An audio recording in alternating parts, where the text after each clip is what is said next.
You ask a question, and we'll have a couple players in here and probably a couple in the hallway as well. So we'll get started with Pat. Awesome. Pat, Go ahead. Eric Olson with the Associated Press.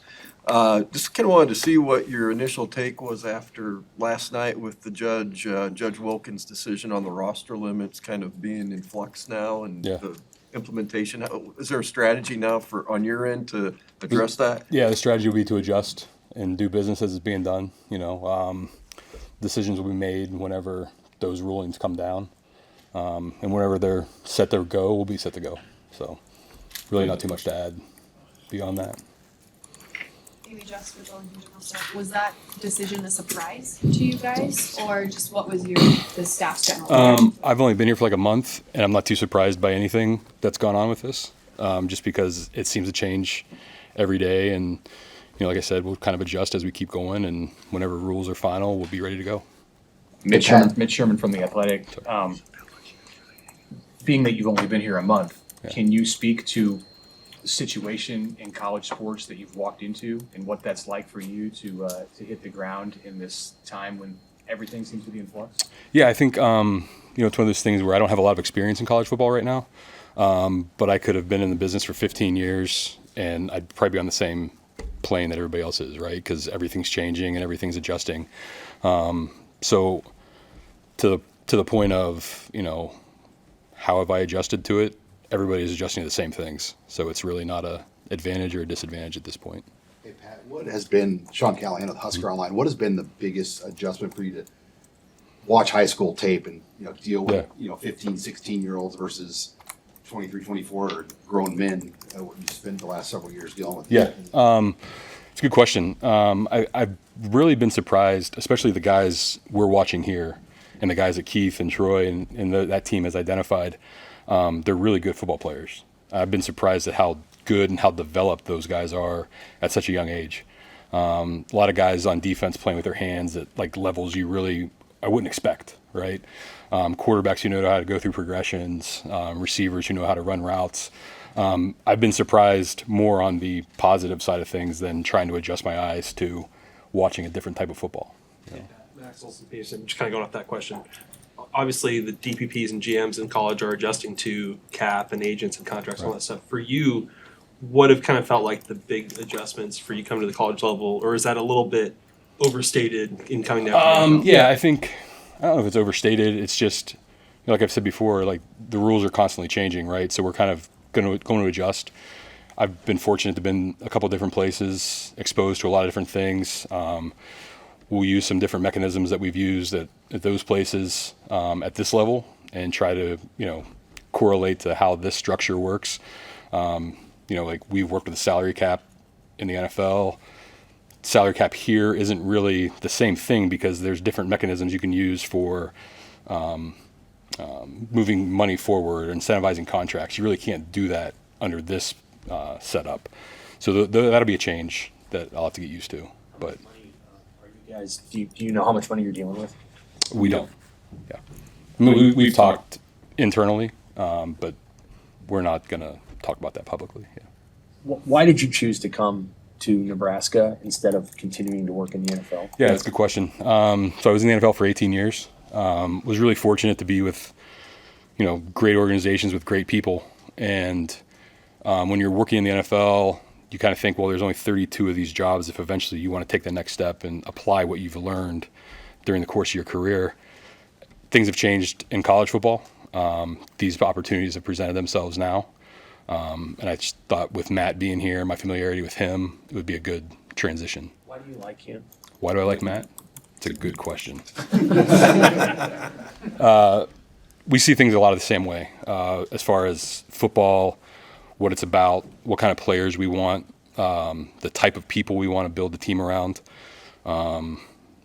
We see things a lot of the same way. I had talked to a couple of different places during the course of last year, just kind of getting the feel for like what this is all about in college football now. And when I decided that it's going to be something I wanted to do, I decided it's only going to be with somebody that I know, just because there needs to be that alignment. Because none of this works at any level if there's not alignment between what the head coach wants and what we give him. You mentioned the Patriot way of valuation and evaluation. Yeah. I understand it's a complex thing and probably not something that, you can give a dissertation on right Right. here, but like in a boiled down kind of answer, like how do you describe that if someone doesn't really know what that means? Find good football players. Like that's pretty much the secret sauce is finding good football players. But we, in New England and, I was fortunate to work in Philadelphia also with Howie Roseman, who had a great influence on me. So we're going to take some things from New England, from Philadelphia, and also what they've done here because they've had a lot of success recruiting and building a team here that you look out there on the field right now, it's a pretty good roster. It's a pretty solid roster. But as far as like the Patriot way goes, it's about finding tough, smart, dependable players that can consistently compete to win championships and perform in pressure situations. So those are the guys that we're looking for. Hey, Pat, when you build recruiting classes, how similar is it with high school players to like building a draft class where Yeah. you have a lot of maybe first, second, like higher slotted guys versus maybe kind of undrafted free agent, Yeah. like entry level signees? Yeah, I think that's something I'm kind of adjusting to as far as building out like a high school recruiting board. But to your point, like it's finding guys that fit in the slots, and it goes back to his question about the Patriot scouting method. It's filling roles, like identifying what guys do and what they're capable of becoming eventually, but what can they do for us right now and what will they do in the future? Like that's kind of what we're looking to do. So to your point, like early on guys and late round draft pick guys, undrafted free agents, like you need all of those players to win. So we need to identify the best ones at each different level and see what we can do with them. You don't always hear that. Guys in your shoes say we look for players who can play in pressure situations. How do you determine that? I mean, I know there's various ways. Why is that so important? Yeah, I think that's when games are won and lost, right? Like you can look at games around the country every week, college and the NFL, and most of them are decided in like a 5-play stretch where a decision has to be made and you have to perform at high speeds and make decisions at a high level. So it's finding the guys who have had experience doing that, whether it's in high school or whether it's guys from the portal. You can see it on tape, the different people you talk to, different touch points that you gather along the way to see if they're capable of doing that. Your first year in Carolina with Matt, there was a lot of change with the changing COVID rules and all of that. Did that experience help shape you for what's going on right now with not knowing? That's a great question. I thought about that the other day, actually. Like, yes, to answer your question. And a lot of it is we are constantly getting new rules, right, during the COVID situation. And now we're kind of constantly getting new guidelines, and we think it's going to go this way. We feel it's going to go this way. This is what we think might happen. So yeah, like that, it was a great experience to learn and know, because that was my first time being on an executive level was that year. And I kind of felt like it leveled everybody else out because we were dealing with the same new rules. Yep. Matt said you're the one that has the conversations with players about money without getting into the specifics of dollars. How have those conversations gone, and like how is it maybe different to talk to a 19-year-old versus a 31-year-old? Yeah, I think one thing I've said to a couple different guys and their parents is those discussions can get pretty personal. I'm a father of 2 boys. They're not ready to take NIL deals or anything like that yet. They're 8 and 5. But it's one of those things where when you hear where somebody values your child and it doesn't match up with what your opinion of them is, there can be some feelings. So it's kind of trying to thread that needle of, being considerate to people's emotions and feelings about how much they're valued, where we see them falling on the roster as far as role and what we're going to ask of them, and just trying to balance that out. In your long experience, I'm going to use the phrase bedside manner, in the way that you talk about these things, like the tone and the language you use, have you had to cultivate that over time and figure out best approaches and best practices with talking to athletes? I found the best practices to be as honest as possible and tell people exactly where they stand so nothing's a surprise. There's probably nothing harder than cutting a player, and we'll see what happens with the 105. I tell people all the time, like, it's really hard to cut a guy because, like, that kid and that man was the best high school football player that ever came out of his high school, or he's reached this level and you're telling him it's over and something they prepared their whole life for. So it's a difficult situation. Like you said, the bedside manner has to be there to kind of feel it out. Luke Mullen from the Lincoln Journal-Star. You know, when it comes to determining a player's market value, how difficult is that when you maybe don't have the data on what a difference? It's exactly, yeah, you don't have the data. It's pretty difficult. You know, we can sit here and say like, oh, NFL salary cap's this, we have this to work with, let's try to make a direct correlation to it.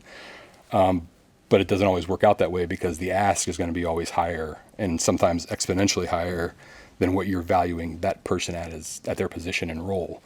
So it's trying to find, you know, the right balance for if we're going to pay higher here, it's going to come away from somewhere else.